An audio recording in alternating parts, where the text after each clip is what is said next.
4월 13일 월요일 정리브리핑을 시작하겠습니다.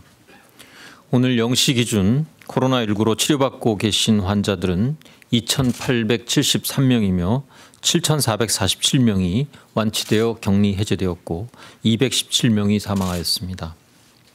어제 신규 확진자 수는 25명이며 격리 해제는 79명입니다. 안타깝게도 3분이 사망하셨습니다. 고인의 명복을 빌고 유가족분들께 깊은 위로의 뜻을 전합니다. 신규 확진 25명 가운데 9건은 국내 확진 사례입니다. 해외 유입 신규 사례는 총 16건으로 검역 단계에서 확진 사례가 6건, 지역사회 확진 사례가 10건입니다. 이 가운데 3분을 제외한 13분이 우리 국민입니다. 오늘 아침 국무총리 주재로 열린 중대본 회의에서는 종교계의 사회적 거리두기 동향과 향후 계획, 클럽 등 집단 감염 위험시설 점검 현황 등을 보고받고 논의하였습니다.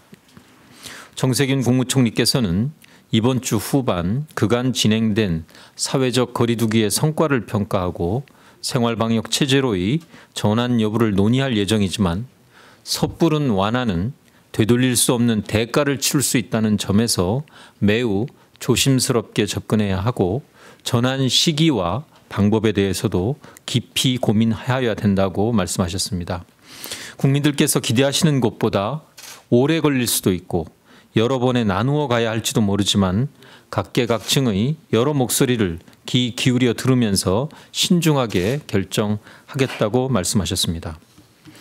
또한 최근 유학생 등 해외에서 귀국한 자가격리자의 가족 간 감염 사례가 증가하고 있다며 자가격리자와 가족분들은 가능하면 분리해서 생활해 주시고 다중시설 종사자나 공무원, 자영업자 등 지역사회 접촉이 빈번한 분들은 특히 주의해 주시기를 당부하였습니다. 우리 사회가 다 함께 강화된 사회적 거리두기를 실천한 지 3주가 지나고 새로운 한 주가 시작되옵니다. 오늘 신규 확진자 수가 25명으로 다행히 확진 환자 수가 크게 증가하지 않고 한 주를 시작하였습니다.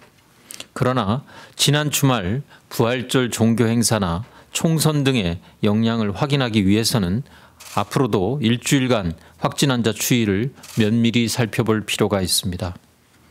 이번 주에도 지난주와 마찬가지로 신규 확진자 수가 50명 이내로 꾸준히 유지될 수 있도록 경계를 늦추지 않고 사회적 거리두기를 철저히 실천해 주시기를 당부드립니다.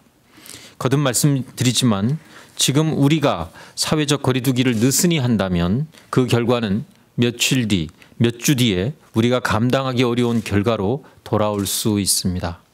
지금까지 사회적 거리두기를 통하여 코로나19의 확산을 성공적으로 지연시키고 있는 것은 사실입니다만 이것이 코로나19가 완전히 사라지는 것을 의미하지는 않으며 우리가 방심한 틈을 타 언제든 다시 확산될 가능성이 남아있다는 점을 기억해 주시기 바랍니다. 아직 많은 국가들에서 신규 확진자 수가 일관된 내리막급 곡선을 그리지 못하고 오르락내리락하는 물결 모양을 그리고 있고 방역 모범국이라고 평가받던 국가들도 일순간에 다시 확진 환자가 증가하는 등 코로나19의 확산세가 확실히 잡히지 않는 상황이 계속되고 있습니다.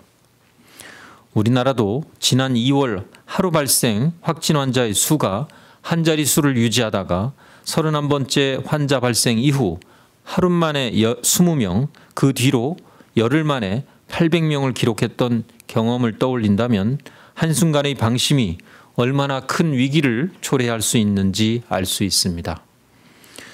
최근 신규 확진 환자 감소 추세에 낙관하여 긴장의 끈을 놓아서는 안 되며 지난 3주간의 노력이 허무하게 사라지지 않도록 나와 우리 가족, 나아가 우리 공동체를 지키기 위한 사회적 거리두기에 계속 함께해 주시기를 당부드립니다. 오늘 중대본 회의에서는 종교계의 사회적 거리두기 현황에 대하여 보고받고 논의가 있었습니다.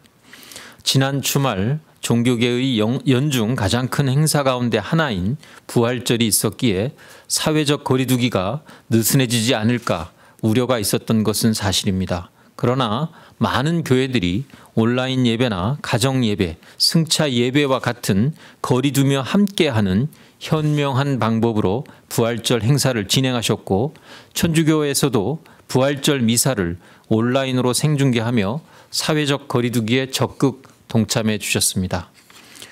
화면을 통해 비춰졌던 교회나 성당의 내부는 비록 텅 빈 모습이었지만 그 어느 때보다 사랑과 축복이 가득 찬 의미 있는 부활절이 되셨기를 바라며 사회적 거리두기에 동참해 주신 많은 종교인분들께 깊은 감사를 드립니다. 다만 일부 대형 교회에서 현장 예배를 강행하여 우려를 사기도 했습니다. 정부와 지방자치단체는 종교시설을 통한 집단 감염을 차단하기 위하여 현장 점검을 지속적으로 실시하겠습니다. 밀폐된 공간에서 오랜 시간 여러 명이 밀집해 있는 것은 감염병 확산에 매우 취약한 환경이므로 가급적 대면 종교 활동을 중단해 주시기 바라며, 불가피하게 운영할 경우에는 발열 체크, 손 소독제 비치, 종교 행사 참여자 간의 간격 유지 등 방역 당국이 제시한 준수 사항을 반드시 지켜주셔야 합니다. 한편 정부는 비대면 종교 활동을 적극 지원하고 있습니다. 온라인 예배를 운영하기 위한 기술적 방법을 안내하고 데이터와 통신 환경을 지원하며 전용 콜센터를 운영 중에 있습니다. 또한 야외 주차장에서 차 안에 탑승한 상태로 예배를 드리는 승차 예배가 가능하도록 임시로 라디오 주파수를 허가하는 등의 기술적 지원도 하고 있습니다. 지금까지 많은 어려움이 있었을 것임에도 교회를 비롯한 종교계가 우리 사회를 위해 적극적으로 동참해 주신 점에 대하여 감사드리며, 조금 더 노력하여 코로나19 확산을 차단하는 데 우리 사회의 빛과 소금 같은 모범적인 역할을 해주시기 바랍니다. 미국발 입국자에 대한 진단검사 확대 방안에 대하여 설명드리겠습니다. 정부는 4월 1일부터 모든 해외 입국자를 대상으로 14일간 자가격리를 실시하고 있으며, 미국발 입국자의 경우 이보다 좀 더 앞선 3월 27일부터 자가격리를 실시하고 증상이 나타날 경우 진단검사를 받도록 하고 있습니다. 오늘 0시부터는 자가격리 이후 3일 이내에 모두 진단검사를 실시하게 됩니다.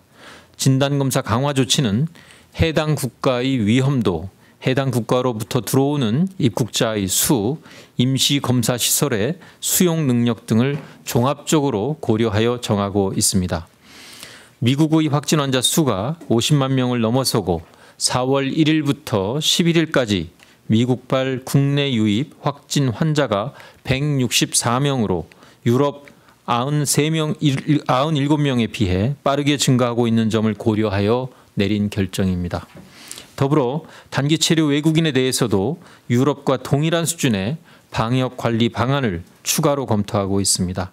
지금은 시설 격리 후에 증상이 나타날 경우 진단검사를 실시하고 있지만, 앞으로는 공항 안에 설치된 개방형 선별진료소에서 우선 진단검사를 시행한 후에 임시생활시설에서 14일간 격리하는 방안을 마련하고 있습니다. 더불어 출발지 기준으로 오늘 0시부터 외국인에 대한 입국 제한 조치가 강화됩니다. 우선 4월 5일 이전 발급된 단기 체류 목적의 사증은 모두 효력이 정지되며, 해당 사증을 소지한 외국인은 공간에 사증을 다시 신청하여야 합니다. 사증 신청자에 대한 심사도 강화되어 의료기관이 발급한 진단서를 제출하여야 하고, 건강상태 인터뷰 등 충분한 심사를 거친 후 허가 여부를 결정합니다. 이와 함께 우리 국민에 대하여 입국 금지 조치를 취한 국가나 지역에 대해서는 상호주의 차원에서 사증 면제와 무사증 입국을 제한합니다. 이탈리아, 프랑스, 독일 등 90개 국가 또는 지역이 대상이 됩니다. 대상국의 여권을 소지한 사람은 한국 입국시 한국 공간에서 사증을 발급받아야 합니다. 입국 절차가 엄격해짐에 따른 불편함이 있겠으나 우리 국민들의 건강과 안전을 보호하기 위한 조치임을 양해해 주시고 이에 따른 불편을 감내해 주시기 바랍니다. 오늘 주요 일간지 가운데 한 언론사에서 총선이 다가오자 신규 확진 환자 발생 수를 줄이려고 검사 건수를 축소한다라는 보도가 있었습니다. 이에 대해서는 이미 이틀 전에도 방역대책본부 브리핑을 통해 이것이 전혀 사실이 아님을 충분히 설명하였음에도 불구하고 이러한 보도가 나간 것에 대하여 매우 안타깝고 강한 유감의 뜻을 전합니다.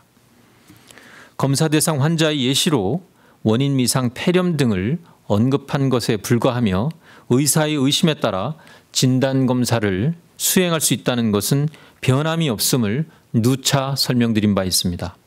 실제 지금까지 의료기관의 검사 청구에 대하여 의학적 판단을 이유로 삭감한 사례는 없으며 모두 그대로 인정하고 있음을 다시 한번 말씀드립니다. 코로나19 대응의 가장 강력한 무기는 첨단 기술이나 진단 역량보다는 방역 당국에 대한 국민들의 신뢰와 이를 기반으로 한 국민들의 적극적인 참여입니다.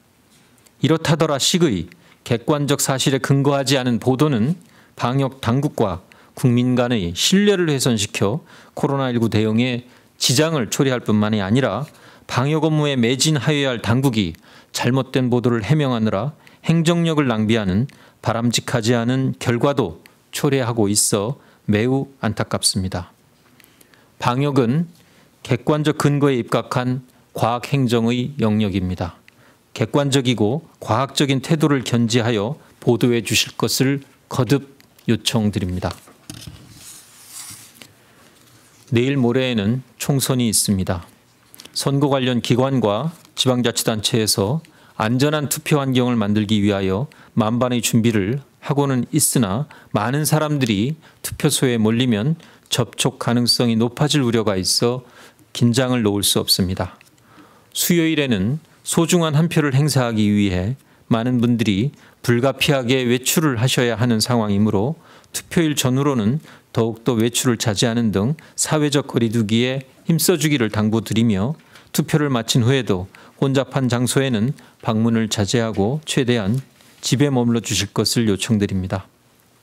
코로나19는 사람과 사람 간의 침방울을 통해 전파되는 것으로 알려져 있어 국민 한 분 한 분이 접촉하는 사람이 많아지면 그만큼 코로나19의 전파 가능성도 높아진다는 점을 유념해 주시고 나 하나쯤이야 하는 생각보다는 나부터라는 성숙한 시민의식으로 사회적 거리두기에 함께해 주시기 바랍니다.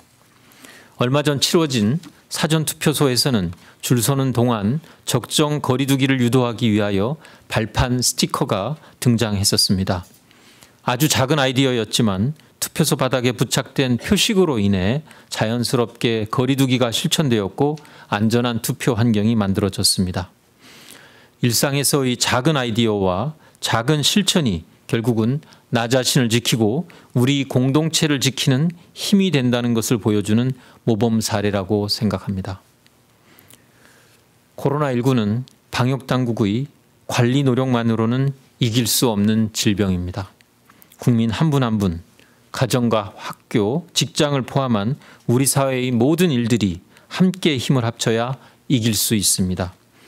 서로에 대한 신뢰와 사회적 연대의식을 바탕으로 사회적 거리두기에 함께 노력해 주시기 바랍니다.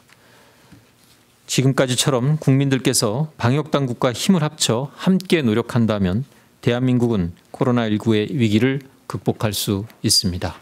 감사합니다.